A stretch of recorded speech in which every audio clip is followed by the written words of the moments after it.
14 11 همو ساله که وکو روژا جهانیا نخوشه شکری هاتیه دست نشان کرن و اف هیوه پیوا شکری تتنیاسین. نزدیکی 30,000 توجبوین و نخوشیل دهو که هاتی نتومار کرن و تهتا پیشبینی کرن که 5 سادش توجبان و شرطی بن. لو ماجی قطابین کلیجا پزیشکیل دهو که چالاکی اکش بو پشکنین شکر خینه با حوالاتیان انجام دا. رخرام دست بگیر رخرام آیفیمسی کردستان لقیده که که اوه قطابین پزشکیه سالانه و که اف سالاجی امراض بینیم انجام دادن وی جوره ویستاواله که ویستاواله تابع پروژه شکر خوینیه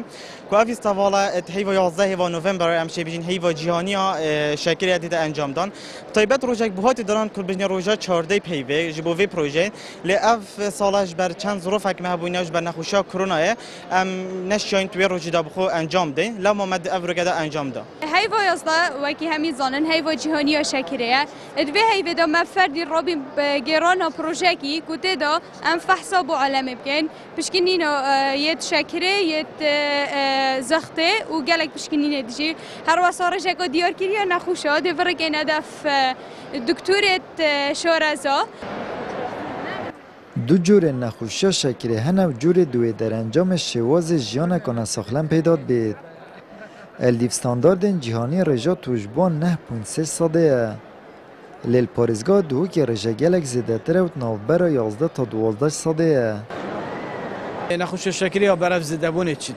یعنی نه امتنه هم پارچه که جهانه یا زیدت بیج بر شواز جهانه برفنده چید که نخوشی دوم درش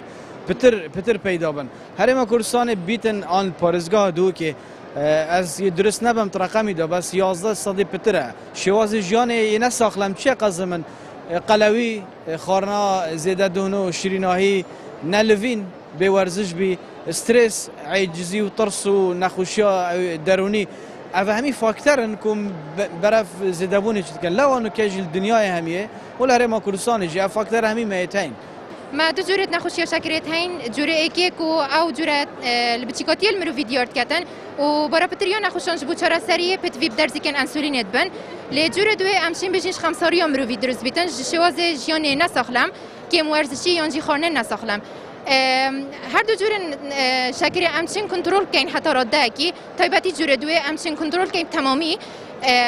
او جی برای که گوهرینا شواز جیانه خو ورزش کرنه گل خورنه که ساخلم گل نوستنه که درست شکر اسپی یعنی نان اسپی اف خورنت کربوهیدرات نافدا امشین گورین به کربوهیدرات تاکد بجنیت معقد اوت کنون راش بخون بدل نان اسپی یعنی شکر قطعا کن یان گلک کم کن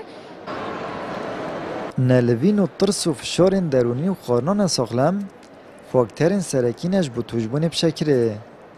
جینگا هره ما کردستان دو که جهاری کارش بو زدبون رجا توجبوین شکره اپرنگه که کش عراق و جهان زده تر بید آمد بریفکانی کانال آسمانی پیام دهوک